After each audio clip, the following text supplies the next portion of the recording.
Hi guys, welcome back to John's blog. Today we are following up on the bit regarding Ready Steady Cook. I've got some ingredients.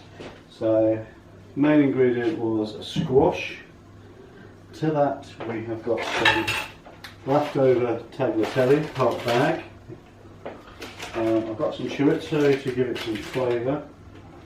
Some soft cheese that needs using up. I've added a tin of chopped tomatoes to that, and lastly we've got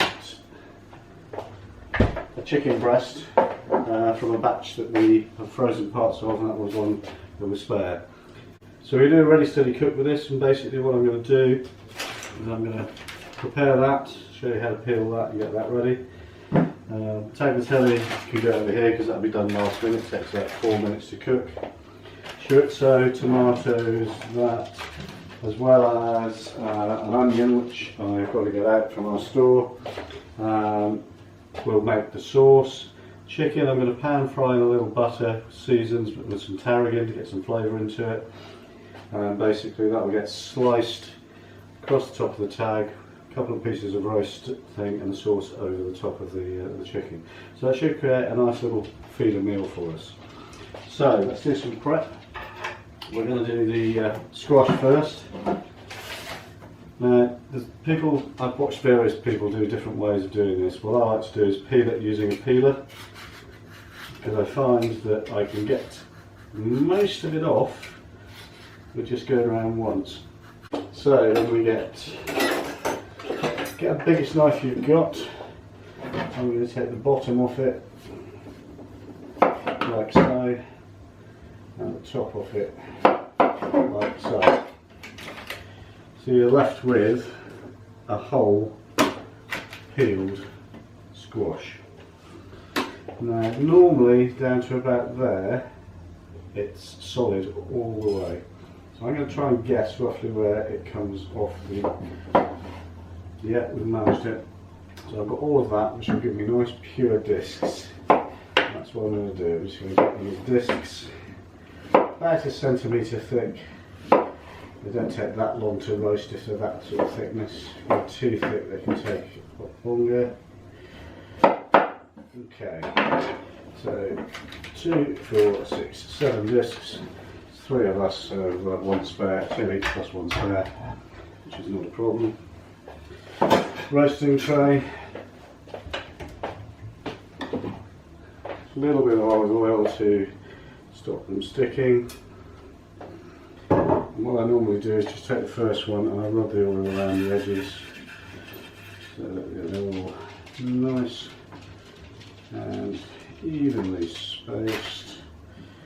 3 in here now. Perfect. We'll want a little bit of salt and pepper, just to make sure they're well seasoned. What you'll notice is when these are half cooked I will turn them over and I'll season the bottoms. You can season the bottom before, but I find that it just is a bit of a waste personally. The other ingredient I'm going to add to this for flavour is ginger. Ginger goes really well with this. You can get fresh ginger if you wish. We've always got dry ginger in the thing, as it is a knock-up, Ready Steady Cook type thing.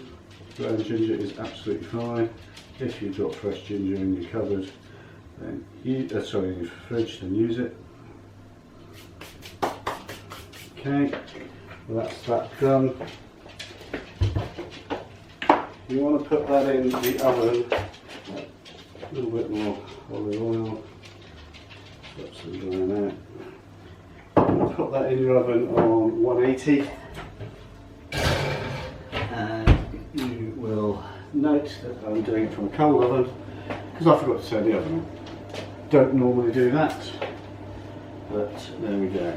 Next item is onions. If you use the same knife, depending on your sizes and whatever, I would normally use a smaller knife to do this. You'll notice I don't follow the chef's way of cutting an onion. I don't get on with it personally. If you do, use it. It is a good method.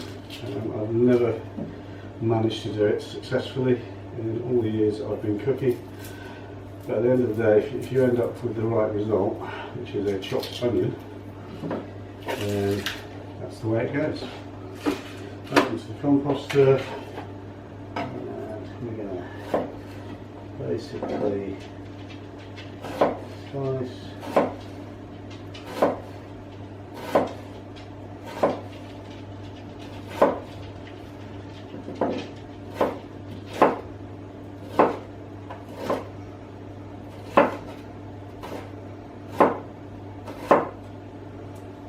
First half.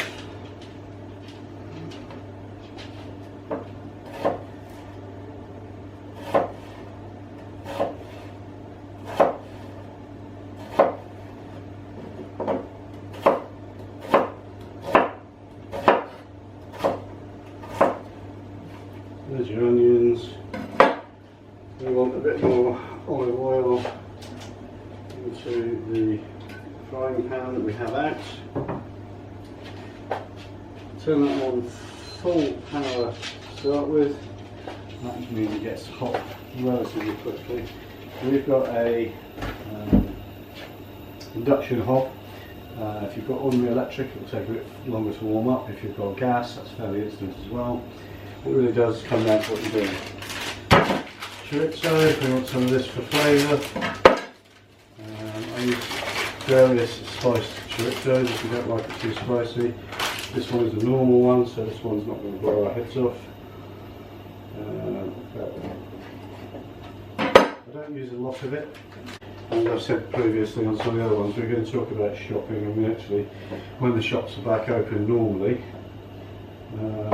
I'm waiting to hear back from a couple of supermarkets regarding permission to film in their shops, to watch me shop and how I do it. Just chop that quarter slices, a couple of 3mm thick. Okay, that's ready to go in. This pan is now getting hot, so I'm going to take that down to number 7 out of 9 and add my onions.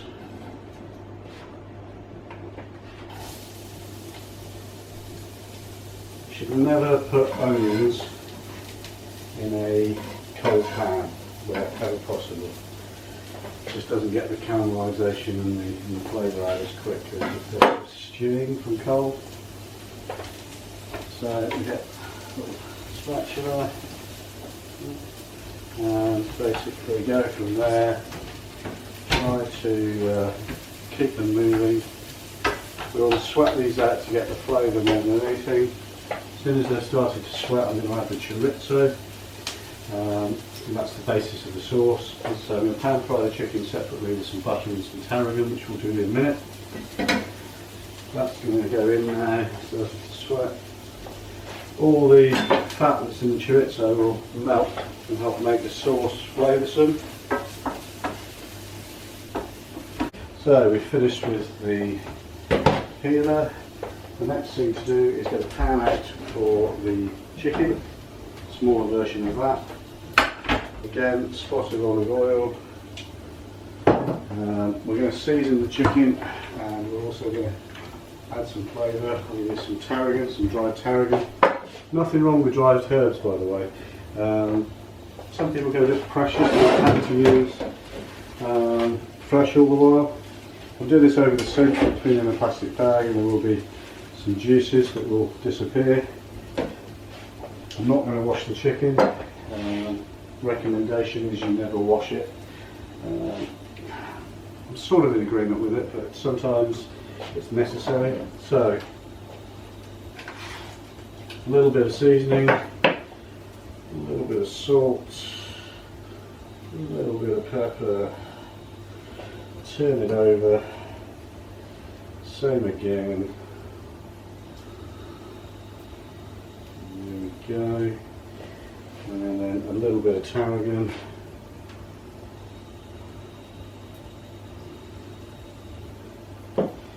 and oops, there we go again.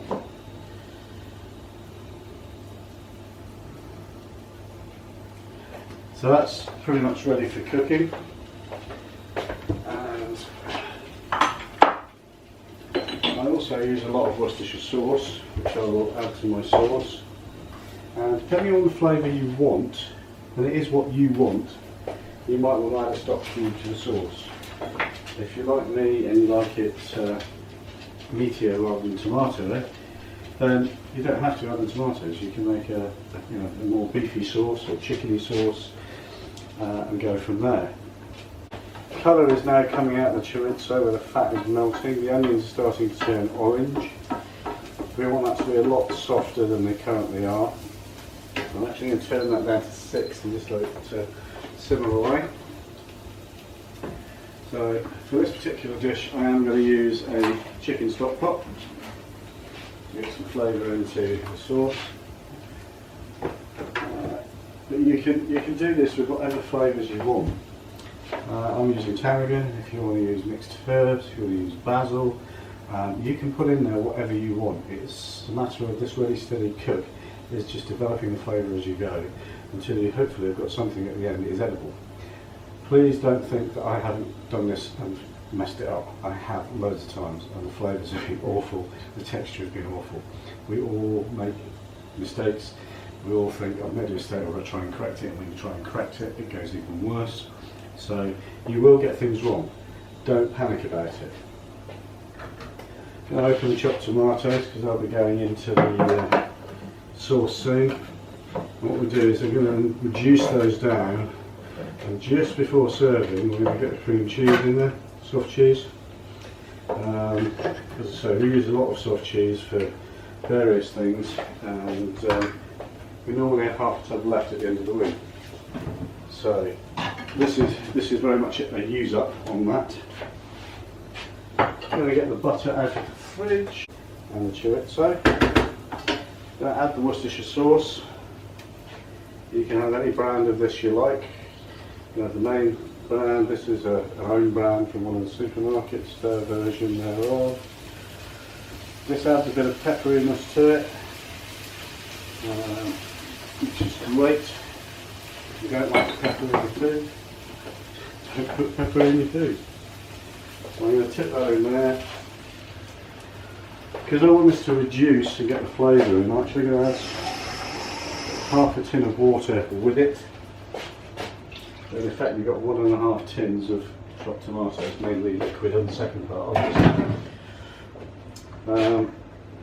I can bring that up to the boil now, so I'm going to put it back up to 9 just to bring it up to boiling point. And I'm just going to turn it back down, let it simmer, and then I'll stir in the stock pot before it reduces. And then, as I say, last minute soft cheese goes in, and it gives you a creamy tomatoey flavoured sauce that will go beautifully with the chicken and the tagliatelle and the roast. Now, there's 3 of us in our household. That is a large chicken breast. That will feed 3 of us because we use the squash as the other part, and I'll show you the presentation side of it when we get to that point later on. Okay. Right, that's now bubbling away beautifully.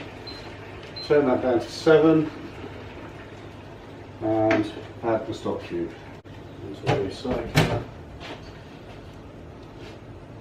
Right, that will melt in. What we're going to do now is cook the chicken. If you've got a non-stick pan, get yourself a pair of tongs that have plastic ends so you don't scratch it. And this wants to be hot before you put the chicken in. You want to get a good sizzle. So it seals it, so you get all the flavour inside the chicken. And then basically we add the butter and we spoon the butter over to continue cooking it. You can pop this in the oven, in its pan. Just make sure the pans you've got have either got metal handles or they're plastic ones you can buy which are oven proof up to a certain temperature. So check that. I'd hate for you to set fire to your frying pan in your oven and ruin that because of me. We tend to buy metal because we know, but please cloths or oven cloths when you take it out of the oven. Okay. Right, that's starting to get warm. Just run the oil around the pan so that when we put it in we get that really nice sizzle. You can wait for it to start glowing.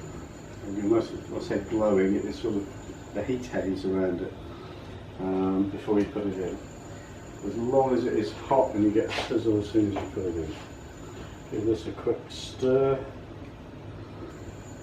That's starting to reduce down. If the tomato in there hasn't gone to like a sauce by the time you've reduced it, add a bit more water and keep cooking it. You want that softness on it.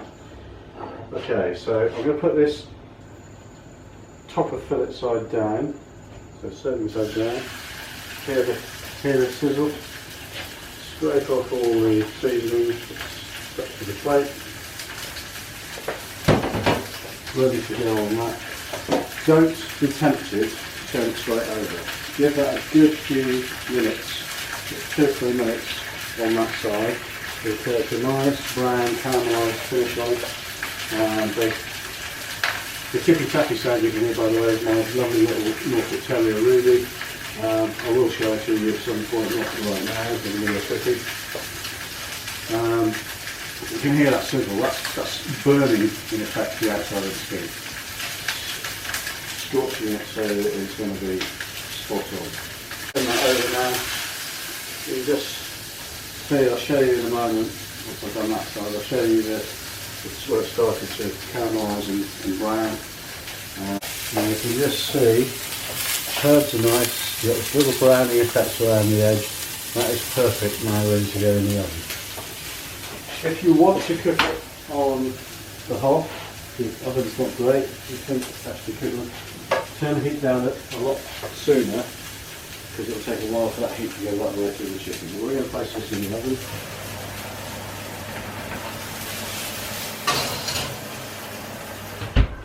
So that's in there. So we've got the roasting squash in the oven, which has got ginger with it, we've got the chicken with the tarragon, we've got a tomato based sauce.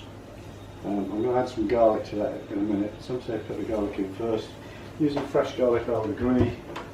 Again, this is a knock-up supper, so we are cheating. We're using granules, which is like a salt. And again, you can tell I'm just adding this as I go to try and create flavours. One of the biggest things my daughter criticises is lack of flavour in food sometimes. So I don't use a lot of salt and pepper all the way through. Too much salt's unhealthy for you. But I tend to season with other things. Garlic is one, basil, oregano, tarragon, cumin I use a lot of, and it just adds different elements to a dish. You can't really use spices in this one because it wouldn't go with the tagliatelle. Hi guys, welcome back. All I've done since we left was I've taken the chicken out of the oven about a minute ago before I started filming again.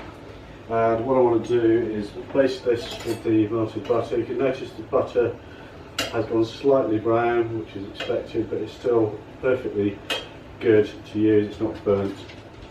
So that's the chicken breast, that will be cooked. I'm leaving that to rest pretty much. Sauce is starting to reduce and thicken up nicely. So you've got a choice now basically, depending on what you want. It's got a stock pot in it. If you like thick sauces, and we tend to in this family, then you can thicken it. There's various ways of thickening it. You can use gravy granules. Sorry, not Tom Kitchen, Tom Kerridge. It's good enough for me. So we will be adding a few of them in a minute. And very last thing, we'll add the cream cheese, and that should get a good flavour. What I want to do first though is actually have a taste. Because there's garlic in there, there's onions, and it should have a really pungent tomato and garlic taste. That is spot on, flavour wise. Gravy granules will add the thickening with a little bit more chicken flavour. You can buy different varieties, you can buy the top round if you wish. I don't measure it, I sprinkle it around the top until I think it's there. I keep it on the side, I stir the first lot in. If you are somebody who likes pureed sauces, that's fine. You can do one or two things. You can run a blitzer through this and get it so that it's purified and it's a runny sauce. We actually quite like the rustic sauces with the lumps in, so I'm not going to do anything in these. Yes, you can see some tomatoes. They are all soft, they are squidgy, and they're not going to hurt anybody from a choking point of view or a chewing point of view on their teeth. That's plenty thick enough. Little hint for you, if you do over thicken something, add more liquid.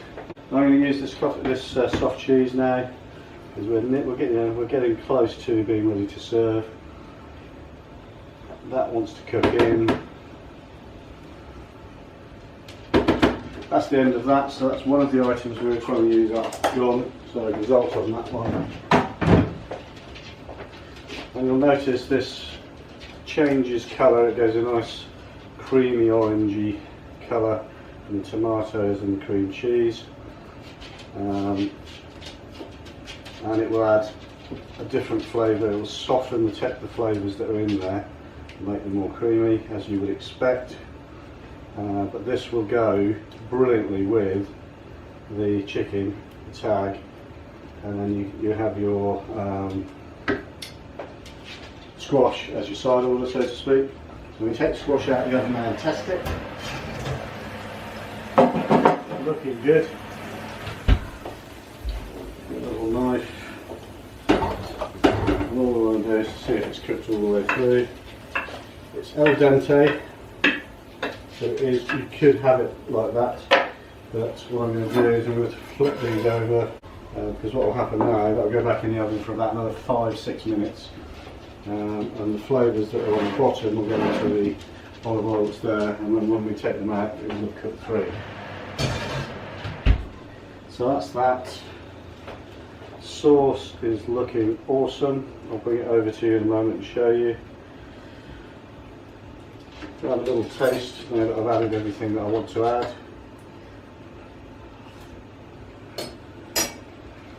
By the way, double dipping at home is allowed. Lots of you will be sitting there with your health and safety hats on and food hygiene hats on saying you double dipping. In my own home, I do what the hell I like. So that's bubbling away, that tastes awesome. I'm going to turn that right down now to number 1, and all that is going to do is keep it hot. So then we've got the chicken. Now chicken, if I've got this right, a little bit spongy in it still, spring. I'm going to take this out, I'm going to carve that in strips. The butter and the sauce, the butter that's left goes into the sauce, because we don't waste anything. We want that flavour, we want everything to be flavoursome. It's all going on the same plate. The butter is a good carameliser, adds sheen to a sauce, so it will make it a shine, make it even more attractive. Plus you've got the flavour of butter, plus you've got the flavour of the salt and pepper, plus you've got the flavour of the tarragon and the juices of the chicken that come out. So if anything, that will enhance that sauce. Various ways you can carve it, it's entirely up to you. You can go that way, go that way. My preferred method is at roughly a 45-degree angle. You can hold it with a cloth if you prefer. This is my man cloth, so I can do what I want with this. Let the knife do the work. Cut them about just over ½ centimetre thick. You'll note no pink in the middle, it's perfectly cooked, but it's still very, very moist.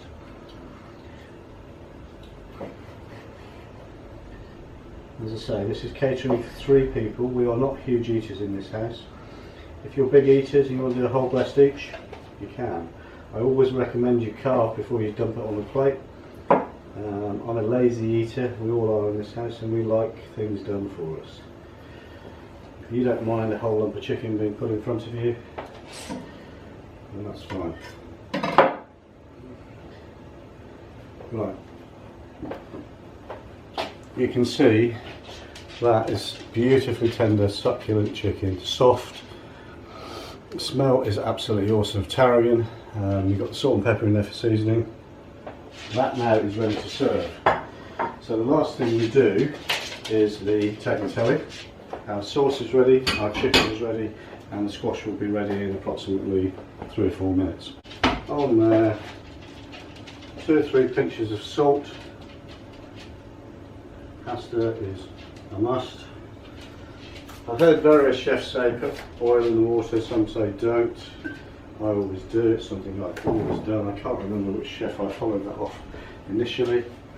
Turn that on high, let that come to the boil, and then we'll drop the pasta in.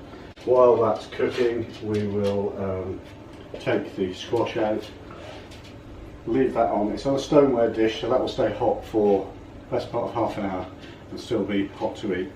So there's no problem on that. Sauce is there simmering away, and basically we're good to go. So what I'm going to do is I'm going to switch off, and I'll switch back on as soon as the pasta's ready to come out of the pan. Okay, we'll see you in a little while. Hi guys, welcome back. So just before we logged off last time, I was getting the sauce thickened down, the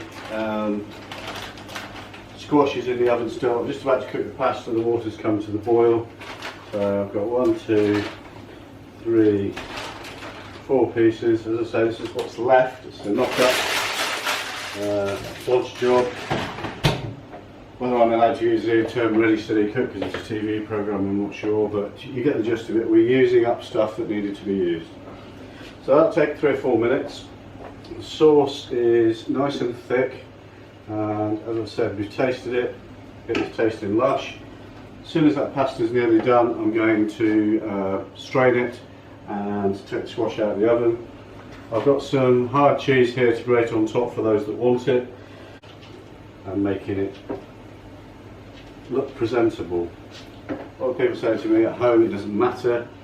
You eat with your eyes, so food needs to look attractive. And it doesn't matter whether you're doing beans on toast, a full English breakfast, or a roast dinner. It's got to look nice when it goes on the plate so that you can enjoy it. A recap of where we've been. We had a squash, we had some chicken, we had some chorizo, I used an onion, we had some soft cheese that needed using up. We had a tin of tomatoes, and basically that all went into the sauce. The tomato, the onion, we had some garlic. We added the cooking juices from the chicken into the sauce at the last minute, along with the cream cheese. The sauce was then thickened by using a few gravy granules just to take away the runniness of it.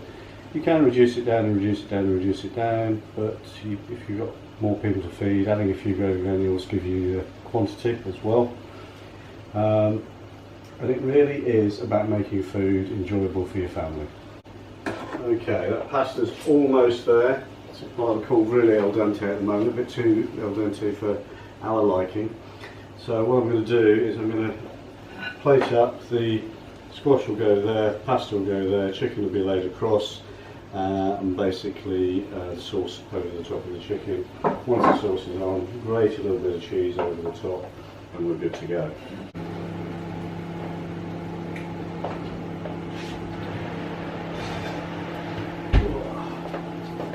That's looking beautiful, sizzling away. Palette knife, do that. We've got 1, 2 on there, 1, 2 on there, 1, 2, 3 on that one. That's ready to plate.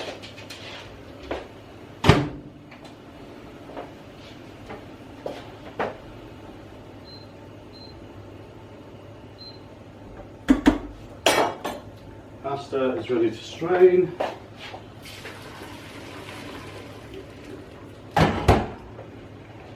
Give it a shake, pop it back in the pan, and I always give it a splash of olive oil to stop it sticking together. All good. Give it a stir.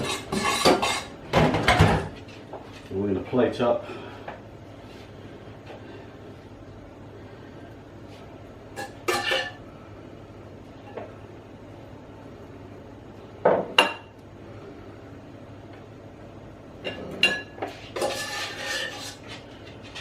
If you get the portioning wrong when you're plating up, because it's at home, don't worry too much about it. You can shuffle between plates, which is what I'm doing here. Okay, that's that. And then the chicken, I'm going to have the scrag ends there. And that one. And we're going to do 1, 2 on there,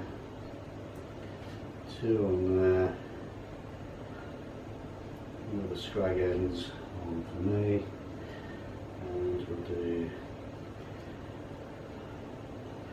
that one on there, that one on there. That's ready to go. And the last thing, sauce, which is ready to plate. And we just do that across the chicken. I never put too much on to start with, because I think you can put more on. Once it's on there, you can't take it off.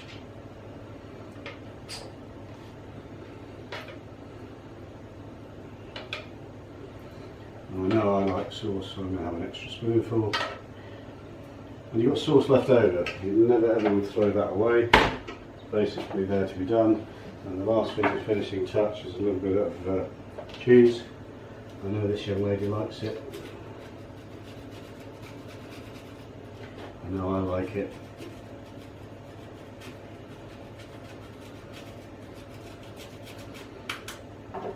Okay, there we have one knock-up dinner, very steady cook, with the ingredients we talked about earlier. I'm going to sit down with my family now and eat this. My pleasure, thanks very much.